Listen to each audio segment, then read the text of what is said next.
durante el proceso perioperatorio. Cuando hablamos de OFA o anestesia multimodal, hablamos de esa estrategia holística centrada en la reducción del estrés quirúrgico, reducción de la inflamación. No todos los opioides son iguales, no todas las vías de administración de los opioides son iguales. En la mayoría de los pacientes nos podemos permitir el lujo, como tú bien has dicho, Jorge, de quizás utilizar los opioides en su justa medida cuando son necesarios, probablemente como un efecto más analgésico más que antinociceptivo. Esto es una sopa, efectivamente, yo soy cocinero y también soy un anestesiólogo multimodal, y por eso es que esta sopa es necesaria no a lo loco, sino fundamentada en la fisiopatología. El doctor Cristian Aragón, del Hospital Miguel Servet de Zaragoza, es uno de los anestesistas más destacados de su especialidad.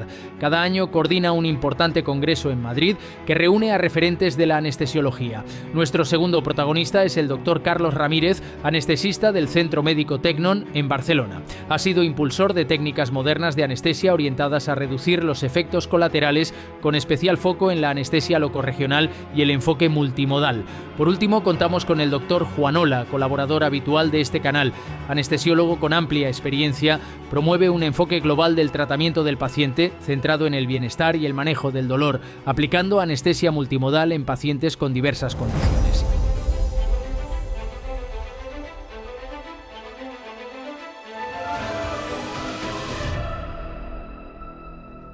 Antes de meterme en ello, perdonad que vuelvo a saltar, pero es que no quiero que se me olvide. A nivel fisiopatológico, antes dijiste una cosa que creo que es importante, que es el tema. Pensabas en somáticas, en viscerales. Sí.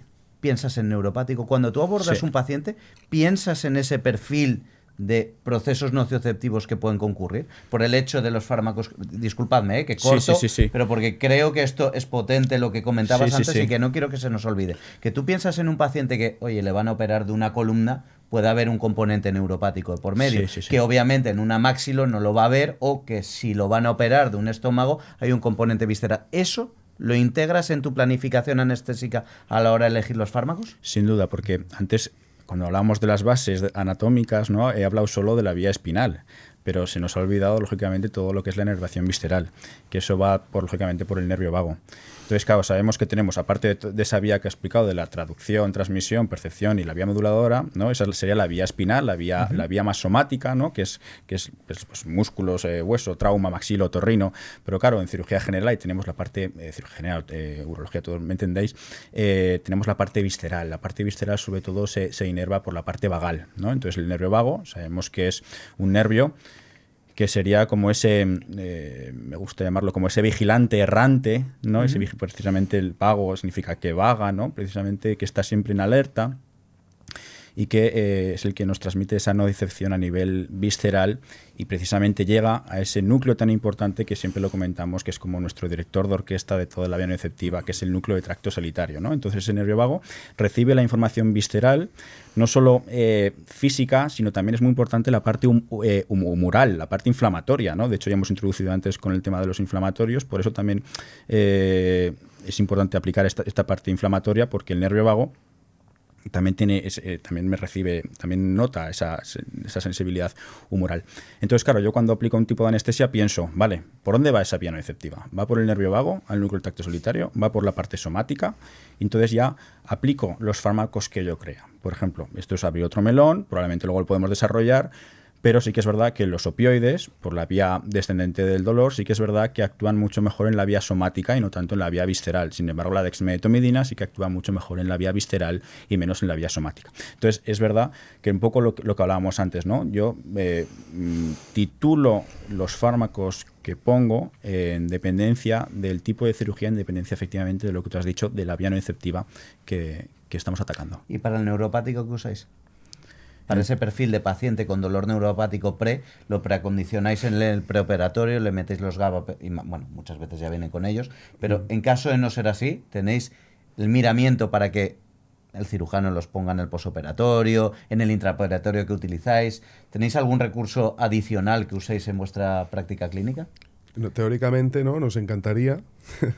La realidad es que por más que insistimos, ¿no?, en unidades de preparación de los pacientes antes de las cirugías, ¿no?, de pacientes en los que detectamos riesgos evidentes de que este dolor incluso con la cirugía irá peor por la tracción, ¿no?, por el exceso de inflamación, no tenemos mucho recurso, mucho tiempo antes de esta cirugía, ¿no? Nos encontramos ya al paciente allí. En algún caso aislado que hemos podido pretratar al paciente con perfusión esófaga, los resultados han sido muy buenos. Hemos tenido 48 horas de perfusión previa a la agresión quirúrgica, lo que, como comentaba Carlos, ¿no? nos permite reducir pues, de 60 miligramos de morfina al día a un paciente que se vaya a su casa, ¿no? Pues con 10 miligramos de metadona separados en 2 tomas, ¿no?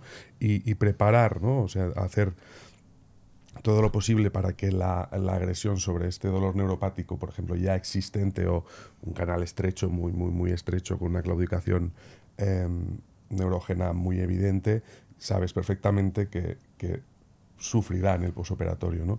Sí que es verdad que por más que luchamos, por más que insistimos, ahora hemos empezado este proyecto para poder intentar trabajar todos estos factores de riesgo. El día a día, lo atropellados que vamos, ¿no? De momento nos cuesta mucho focalizar allí. Sí. Tu pregunta es extraordinaria, porque es uno de los problemas que queremos abordar, pero es difícil porque tenemos que empezar antes de la cirugía. Fíjate, lo voy a poner con un ejemplo muy claro. Viene un paciente con una quemadura que está generando dolor, y el tratamiento que le va a hacer el cirujano es rasparle la quemadura. Es decir, vas a potenciar nuevamente todo el proceso nociceptivo y el dolor de ese paciente. Entonces, ¿qué podemos hacer para evitar que un paciente que tenga una susceptibilidad para dolor neuropático posoperatorio o que inclusive venga con dolor neuropático preoperatorio, reducir ese impacto? Entonces, efectivamente, las perfusiones de lidocaína endovenosas previas, inclusive el tratamiento con algo que esto va a sonar a ciencia ficción, pero déjenme decirle que todas las películas de ciencia de ficción que he visto se han hecho realidad, y el libro de Julio Verne ha sido un antecesor de la ciencia ficción, que muchas de las cosas que ha dicho y que ha escrito se ha cumplido. Entonces, soñar despierto nos lleva a una realidad que normalmente no detectamos en el simple día a día, pero que efectivamente está sucediendo en una dimensión que debemos abordar futurísticamente, y que llegamos al plano de ciencia ficción, pero que realmente es lo que deberíamos hacer. Entonces, un paciente que venga con una lesión de nervio periférico, con dolor neuropático, que responde poco a la gabapentina y el paracetamol que le están dando, cualquier cosa, este paciente te lo mandaría a ti, por ejemplo, y te diría, oye, mira, vamos a hacer algo. Hazle 3 sesiones de ganglio estrellado, ponle unas perfusiones de lidocaína y ketaminas dosis bajas, calmamos con un poco de mindfulness o realidad virtual todo su esquema cortical, y en una semana lo operamos. Y yo le voy y me dice el cirujano, pero yo no quiero que le hagas un bloqueo de plexo axilar o interescalénico, porque necesito valorarlo. Entonces yo a ese paciente lo duermo con una técnica multimodal nociceptiva, en el cual voy a evitar remifentanil, podría utilizar su fentanil en la inducción para colocar la máscara de laringia, y le doy lidocaína, dexmedetomidina, ketamina dosis analgésica, y ese paciente, antes de empezar la cirugía, le hago otro bloqueo de ganglio estrellado. Y ese paciente seguramente en el posoperatorio saldrá mucho mejor si continuamos esa terapéutica lógica antineuropática. Entonces me dirás, pero ¿y el ganglio estrellado en el intraoperatorio o perioperatorio funciona? Sí, porque ya hay trabajo, lo pueden buscar todos ustedes, y yo el ganglio estrellado, ¿por qué hablo tanto de ganglio estrellado? Pues me parece una técnica relativamente sencilla, va con eco, pero que tiene una connotación neurofisiológica importantísima. Y es que ya hay trabajos, y espero que nos los publiquen próximamente, un trabajo de un paciente que llegó con un dolor incoercible neuropático, pero que querían evaluar la función neurológica del cirujano. Le dieron, lamentablemente, anestesia con propofol, remifentanil, y aunque le pusieron metadona, el paciente salió gritando. Me llamaron y le dije, bueno, mira, aquí lo que tenemos que hacer es poner una perfusión de lido, keta y dexmedetomidina, y para cortar el ciclo un ganglio estrellado. El paciente se fue de REA sin dolor. Entonces me dice, ¿y cómo es posible que el ganglio estrellado mejore? pues bueno, sí, cambia todo el circuito de transmisión hasta el núcleo del tracto solitario, altera la función del factor de crecimiento neural y hace un reset. Entonces, es algo que tengan en cuenta, que también la manipulación regional del sistema simpático funciona en el perioperatorio para dolor neuropático. Voy a aprovechar esto que estáis diciendo, este sueño, porque al final has dicho, esto, ciencia ficción, sí, a día de hoy, que nos manden a los pacientes y hacerles mindfulness, es ciencia ficción todavía, por desgracia, pero enlazamos con dos factores, que es uno, lo que me decías antes de la crio, que lo pasamos a segundo, pero me lo decías antes previamente, que es la preventive analgesia. Es decir, cómo en los circuitos de perioperatorio podemos implementar una preventive analgesia. Es decir, cómo podemos plantearnos ya no solo en el paciente en la cama en la mesa quirúrgica, planteándonos, oye, antes de que esté el estímulo nocioceptivo, sino si esto pensáis, y lo voy a enlazar con anestesia locorregional, porque para mí, yo como dolor crónico, muchas veces lo que estoy es implementando en los centros en los que estoy sistemas con las direcciones médicas y con los traumatólogos de potenciar una rehabilitación preoperatoria por técnicas crioablativas, radiofrecuencia, geniculados, intercostales, es decir, técnicas que no solo nos permitan tratar el intraoperatorio, sino el preoperatorio para facilitar una rehabilitación para luego posteriormente en el intraoperatorio tal vez reforzar con un bloqueo y en el posoperatorio tener un efecto residual a largo plazo. Eso enlaza con también el concepto de la preventiva analgesia. ¿Cómo lo planteáis como una estructura global? ¿Cómo creéis ese sueño?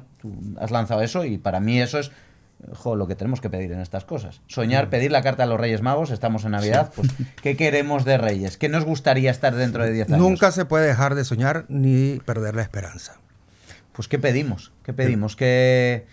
¿Dónde está la preventiva? A ver, aquí son dos cosas. Ampliaré dos cosas, ¿no? Una el intraoperatoria y otra el preoperatorio, que probablemente vosotros podéis hablar mejor con el tema de la prehabilitación, que si queréis podemos hablar un poquito de ello precisamente para esa preventiva analgesia, incluso no tanto sueño, que es el tema del mindfulness, que ya se está haciendo en muchos centros precisamente con esa prehabilitación trimodal. Pero bueno, a nivel del intraoperatorio, precisamente la duda es clara, ¿no? Es decir, todavía hay compañeros o incluso cirujanos nuestros que dicen, ¿para qué vas a hacer un bloqueo antes de la cirugía? ¿No? Lo típico, ¿qué hago? ¿El bloqueo antes o después? ¿No? Por ejemplo, cirugía de mama, un bloqueo de Brilma.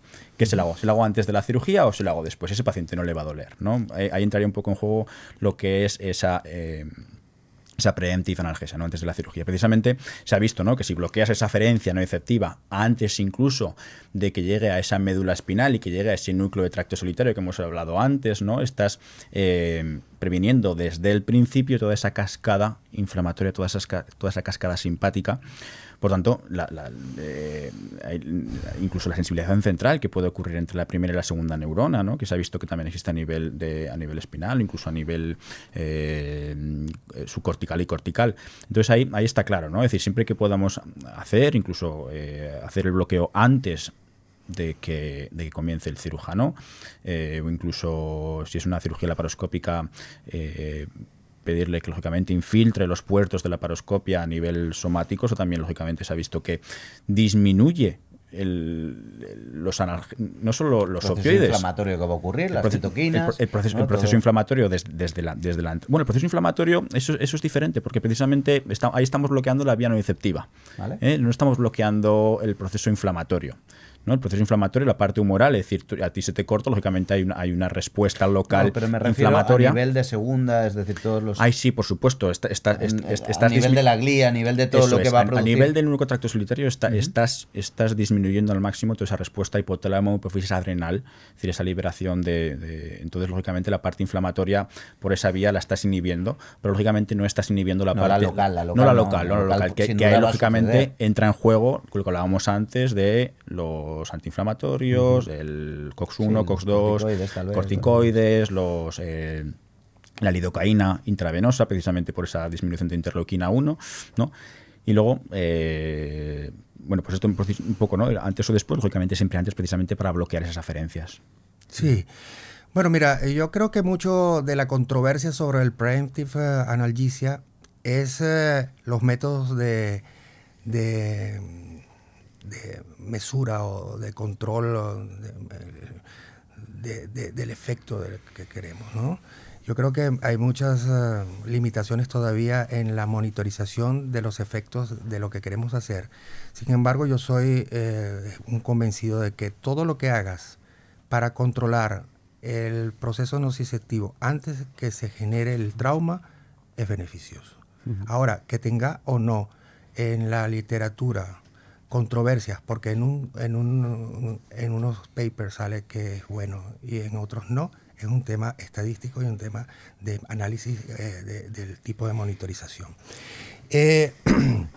Así que yo, antes de que empiece la incisión quirúrgica, soy partidario de que haya infiltración de anestésico local, de que si no estás dando ketamina, dosis de perfusión continua, de una dosis mínima de 0,15, puedas colocar una dosis inicial de dexmedetomidina si es que es una cirugía corta y no dar perfusiones y adaptarlo obviamente a cada una. Y si vas a hacer, pues yo creo que la preemptive más importante que hemos hecho desde toda la vida ha sido la anestesia neuroaxial y los bloqueos, etcétera. Entonces yo soy partidario de esto.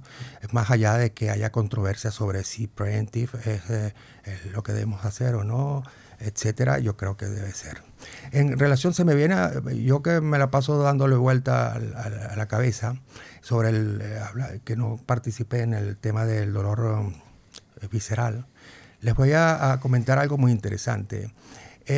Si bien la cirugía mínimamente invasiva, que implica también la robótica, disminuye el trauma, no deja de haber problemas como tratar el dolor visceral, por ejemplo, en prostatectomías radicales. Hacemos todo extraordinario. Damos una anestesia multimodal perfecta. El paciente no tiene dolor, pero tiene una sensación de tenesmo terrible, con sensación de ganas de orinar, que le genera un disconfort posoperatorio. Yo he estado probando neuroestimulación eléctrica con TENS en el nervio tibial posterior, que sabemos que se utiliza para vejigas hiperactivas y tal, durante el intraoperatorio de los pacientes con cirugía prostática radical, más la instilación de anestésico local en la zona de la anastomosis antes de cerrar, y los resultados son interesantísimos. Entonces, allí lo traigo a colación porque, como habías mencionado del dolor neuropático, esto no es un dolor, esto es un dolor visceral, pero que puede ser modulable a través de la estimulación nerviosa periférica. Entonces, con esto lo que quiero resumir es que si tienes conocimiento fisiopatológico, si tienes conocimiento de farmacológico, si tienes conocimiento de neuromodulación eléctrica, pues combinar una cosa con la otra ya es un problema de creatividad y de que esa ciencia ficción se vaya haciendo realidad a través de trabajos de investigación, etcétera. Yo estoy casi convencido que próximamente vendrá algún paper de alguien que está trabajando solo en esto, donde pondrá neuroestimulación con TENS o neuroacupuntura en los puntos del nervio tibial posterior para tratar el tenesmo y posoperatorio inmediato, las primeras 4 horas de la prostatectomía radical con robótica. Esto me vas a permitir, Carlos, porque creo que está súper chulo, pero creo que es una anestesia multimodal 2.0. Es decir, yo no creo que sea, un poquito artirizando, ¿no?, la práctica clínica habitual, ni la crioablación, ni el bloqueo del ganglio estrellado, ni el TENS. No, yo creo que te equivocaste. No. Es una multimodal 5.0. 5.0, efectivamente. No, esto lógicamente, empezaremos a hablar de ello probablemente dentro de 5 o 10 años, será práctica clínica habitual, pero hoy en día todavía es un poco, al igual que la estimulación del neurovago, que probablemente hablemos también luego, ¿no? Entonces, si os fijáis, estamos hablando más de técnicas multimodales más que tema farmacológico, ¿no? Sí, es decir, todo eso son técnicas multimodales. Por eso hay que dejar de hablar tanto de ese concepto de OFA, ¿no? Porque parece que OFA hablamos solo a nivel farmacológico, si os dais cuenta, pero cuando hablamos de anestesia multimodal englobamos tanto la parte farmacológica como la parte no farmacológica. Y aterrizando precisamente la parte más farmacológica, hay un grupo de fármacos que nos los hemos dejado totalmente olvidados, que es el tema de los relajantes neuromusculares. El tema de relajantes neuromusculares, el tercer pilar de la anestesia, tiene que estar englobado dentro de anestesia multimodal como uno de los fármacos también principales, ¿no? Incluso a nivel visceral se ha visto que cuando hacemos un bloqueo profundo comparado con un bloqueo moderado, no solo porque disminuye esas presiones a nivel visceral de una laparoscopia, ¿no? Entonces, cuando hacemos un buen bloqueo profundo con estos relajantes neuromusculares, nos va a permitir disminuir todavía más esa cantidad de opioides en el caso de que lo utilicemos, o esos coadyuvantes en el caso de que los utilicemos. Por tanto, tenemos que introducirlos también como otra herramienta más dentro de estos fármacos que hemos comentado, ¿no? Precisamente, ya lo comentamos este año en el Congreso de Multimodal, precisamente de la importancia no solo de la vía nociceptiva, sino también de la vía propioceptiva, ¿no? Tenemos receptores a niveles periféricos en esos usos musculares que se ha visto que se bloquean precisamente con estos relajantes neuromusculares. Es decir, yo cuando Carlos está dormido por la noche y le toco, ahí no estoy activando su vía nociceptiva, no le estoy produciendo dolor, estoy activando su vía propioceptiva, sin embargo se está despertando. O cuando a un paciente lo tengo en la cama del quirófano y le toco, ahí no le estoy activando la vía nociceptiva, es la vía propioceptiva. Entonces se ha visto que con esos relajantes neuromusculares se bloquean estos usos y entonces ¿no? También actúa a nivel multimodal. Sin irnos a ese ejemplo, mira, los masajes que hacen muchos oficios estimulan el proceso de propioceptivo de una manera, y esto es importante. Y además me gustó mucho que reorganizaras la conversación, porque con los relajantes musculares, sobre todo en la cirugía laparoscópica, etcétera, también, aparte de la propiocepción, tratas un problema de dolor isquémico, porque si veamos a la ley de perfusión, sabemos que obviamente hay una resistencia posterior postcapilar, que tiene que ver un poco con la presión intraabdominal en el caso del peritoneo. Entonces, cuando tú relajas muy bien al paciente, efectivamente necesitas menos hipnóticos y analgésicos, pero además mejoras la perfusión del peritoneo, y se ha demostrado que hay menos dolor postoperatorio y sobre todo un dolor reflejo que es totalmente visceral, que es el dolor de hombro. Entonces, el dolor de hombro reflejo postoperatorio luego de una laparoscopia se puede reducir considerablemente si tú mantienes al paciente muy bien relajado, es decir, con una relajación profunda. Y yo tengo mucho tiempo sin ver ese tipo de problemas que antes se veía con cierta frecuencia, especialmente cuando no hacíamos una monitorización adecuada de la relajación neuromuscular, y con eso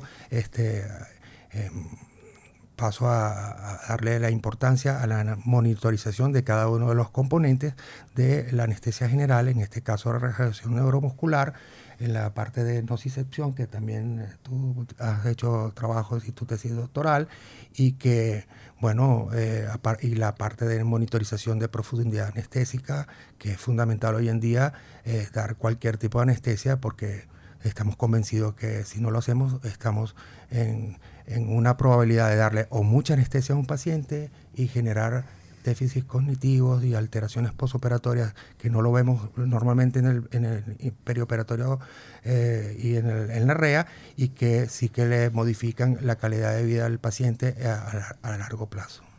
Hay una cosa de los relajantes también, que por ejemplo hacemos mucha espalda neuromonitorizada, por lo cual hasta ahora no eran unos fármacos que estaban completamente desaconsejados. Lo que sí que hemos visto es que, a raíz de que ha salido el Sugamadex, evidentemente, que si le damos un campo tranquilo al cirujano, si él puede hacer todo lo que es la disección muscular con el músculo relajado, si van vía anterior en una LIF, pueden separar, ¿no?, los músculos abdominales con mucha menos fuerza, el dolor posoperatorio que tenemos secundario de facilitarle el campo quirúrgico al cirujano también nos aporta muchísimos beneficios, y llegas a un acuerdo, ¿no?, con los neurofisiólogos, nos hacemos amigos, y al final el que acaba saliendo beneficiado es el paciente, ¿no? También es otra aportación de los relajantes musculares en su participación analgésica. De hecho, no solo eso, sino además, lógicamente sabéis que los opioides, por su mecanismo fisiopatológico, produce inmovilidad a nivel espinal. Entonces, cuando quitamos de la ecuación estos opioides y los disminuimos al máximo, lógicamente no tenemos ningún fármaco que nos produzca esa inmovilidad del paciente, ¿no? Es decir, no hay ningún fármaco que me produzca esa depresión respiratoria. De hecho, se habrá pasado probablemente que el paciente muchas veces tira del respirador, ¿no? Precisamente con esta anestesia multimodal, porque no hay ninguno de los fármacos que pongamos, ni lido, ketamina, sulfato de magnesio, ni desmedetomidina, que me deprima la respiración. Entonces, lógicamente, si nosotros utilizamos de manera multitarget, multimodal, dentro de la ecuación, estos relajantes neuromusculares, lógicamente, esto tiene cabida, lógicamente, con el descubrimiento del Sugammadex hace ya mucho tiempo. Pero es fundamental este manejo un poquito más fino de los relajantes neuromusculares cuando hacemos esta anestesia multimodal. ¿Qué tipo de monitorización utilizáis de rutina para este tipo de anestesia? Bueno, aquí lógicamente abrimos otro melón, otra sección, ¿no? Que es el tema de la ¿no? monitorización. ¿Cómo se dice? Corto y al pie. ¿Qué utilizáis? Claro, bueno, yo monitorizo los 3 pilares de la anestesia, la relación neuromuscular, en este caso la relación neuromuscular y la nocicepción. ¿Y qué utilizáis para nocicepción? Pues en este caso tenemos 2 tipos de monitores. Tenemos los monitores de electroencefalograma, es decir, tenemos pues el típico monitor de BIS, somos capaces a través de la matriz espectral ser capaces de esos estímulos somáticos o viscerales, que es algo complejo. Lógicamente los monitores que están más de moda últimamente y los que dentro de mi punto de vista quizás tienen más... ahora mismo más desarrollo son aquellos que lo monitorizan la nocicepción a través del sistema nervioso autónomo, ¿no? Es decir, hasta hace relativamente poco teníamos el monitor de ANI, analgesia nociception index, que se basaba en la variabilidad de la frecuencia cardíaca. Ahora mismo ha desaparecido porque la casa comercial ha dejado de distribuir. Y ahora tenemos el monitor de NOL, que es el nociception index, que se basa en un índice multiparamétrico en el que mide a través de la onda pletismográfica, te mide la frecuencia cardíaca, la variabilidad de la frecuencia cardíaca, te mide la amplitud de pulso, cómo está vasoconstriñido esa arteria, me mide la temperatura, la sudoración. Y entonces me da un índice de 0 a 100 que precisamente me dice el grado de nocicepción, ¿no? Entonces yo lo utilizo en este caso el monitor de NOL ahora mismo como monitor de nocicepción, utilizo un monitor de bloqueo neuromuscular, en este caso el famoso TOF, ¿no? Que hoy en día tenemos los nuevos monitores que se hace a través del electromiograma, no tanto de aceleromiometría, ¿no? El típico TOF, sino que ya son monitores de electromiograma que son mucho más finos. Y luego el tercer pilar, lógicamente, tenemos el electroencefalograma procesado con los típicos monitores de BIS, SedLine, Conox, ¿no? Que eso, lógicamente, hay un campo que hoy en día es enorme, importante, que dentro de la anestesia multimodal es fundamental precisamente porque como nos salimos un poco del juego de únicamente los fármacos GABAérgicos, sabemos que los índices BIS, SedLine y demás es un black box, que es un índice que se basó en los fármacos GABAérgicos, el propofol, midazolam, gases anestésicos. Pero claro, cuando metemos en esta partida ketamina, dexmedetomidina, ese índice deja de funcionar bien. Entonces tenemos que basarnos o bien en el electroencefalograma crudo o bien en la materia de densidad espectral. Bueno, al final lo que yo, como persona que intenta investigar, creo que si no medimos nuestros resultados, lo que no se mide, no tienes una certeza de que ha mejorado. Entonces, hablabas de monitores, eso es fundamental, sobre todo en estas estrategias en las cuales pues no utilizamos ciertos fármacos que hacen que esa profundidad no podamos tenerla del todo controlado, con lo que es importante la monitorización de la profundidad.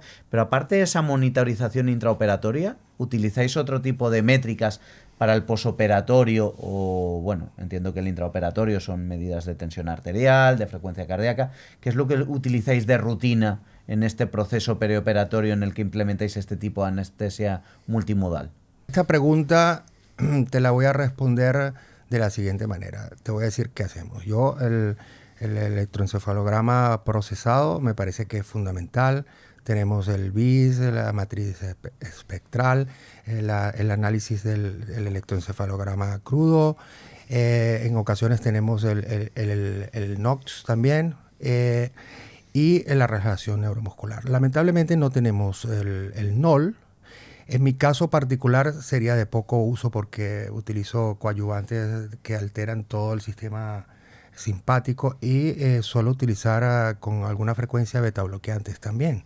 Por tanto, a mi práctica clínica sería útil quizás si pudiera llevar alguna tendencia en el cambio. Lo que sí puedo mencionar de manera práctica, cuáles son las dosis que con una anestesia multimodal aseguran una analgesia y antinocicepción correcta medida a través del movimiento reflejo del paciente.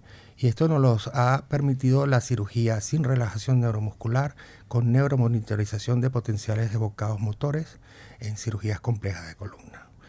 Hemos llegado a la conclusión que el propofol utilizado para llegar a una correcta hipnosis con lidocaína de 1.5 a 2 miligramos por kilogramo de peso por hora, con ketamina a 0.15 a 0.2 miligramos kilogramo hora y dexmedetomidina entre 0.2 y 0.3, no más dexmedetomidina que eso, de microgramos kilo hora, es suficiente para dar analgesia al paciente, y toda repercusión hemodinámica tiene que ver con activación simpática, pero no necesariamente con activación medular de arco reflejo, porque el paciente no se mueve. Vale, o sea que monitorizáis movimiento intraoperatorio porque no está relajado y documentamos el movimiento. El neurofisiólogo se da cuenta cuando el paciente puede ser que esté superficial y tenga dolor porque hay un registro sucio del electromiograma. En ese momento... acaba y te... Un electrosucio del electromiograma. Entonces, ese tipo de conocimientos nos ha llevado a tener un rango de tranquilidad, porque creo que aquellas personas que no utilizan estas técnicas puede que tengan miedo de utilizar esta técnica. Ahora bien, si tenemos ese electromiograma sucio, ¿verdad?, aunque el paciente no se mueva, pero está percibiendo una generación de contracción mínima muscular, pues bueno, puedes utilizar perfectamente su fentanilo a una dosis puntual, que creo que puedo anticipar las bondades de su fentanilo, porque se ha demostrado, lo estaba tratando de buscar acá porque mi memoria es bastante limitada en este momento, pero que hay un trabajo muy bonito a nivel experimental donde se demostró que el sufentanilo es de los medicamentos, aparte de la metadona, el opioide de corta acción o de moderada tiempo de vida media, que no produce hiperalgesia. Y el mecanismo básicamente es por la falta de... es decir, no genera un upregulation de receptores N-metildeaspartato que sí hace el remifentanilo. Me vas a permitir hacer un apunte con respecto a lo que decías, de que crees que no sería útil en tu caso utilizar el monitor de nocicepción. Haría un apunte, ¿no? Porque es que el problema está en que el concepto de cómo nos han vendido esos monitores yo creo que es erróneo, ¿no? No son monitores precisamente de nocicepción, son monitores de sistema nervioso autónomo, ¿no? Entonces, todo lo que te varíe el sistema nervioso autónomo, ese monitor te lo va a ver. Lógicamente, si produces un bloqueo simpático prácticamente total a ese paciente, lógicamente el monitor de NOL te va a dar un NOL de 0. Entonces, ahí entra en juego también otra discusión, que es si debemos bloquear por completo esa respuesta simpática o no, que ya entra en juego un poquito el equilibrio entre el simpático y el parasimpático. Entonces, yo le daría un chance precisamente porque cuando no has bloqueado, por ejemplo, hay compañeros nuestros que lógicamente a lo mejor no se sienten habituados a hacer un bloqueo regional, una anestesia locorregional buena. Entonces, con ese tipo de monitores tú eres capaz de ver si has podido hacer un buen bloqueo locorregional. Bueno, entonces, sí, yo creo que no me expliqué correctamente. Si yo tuviera el NOL, sería feliz. Eso.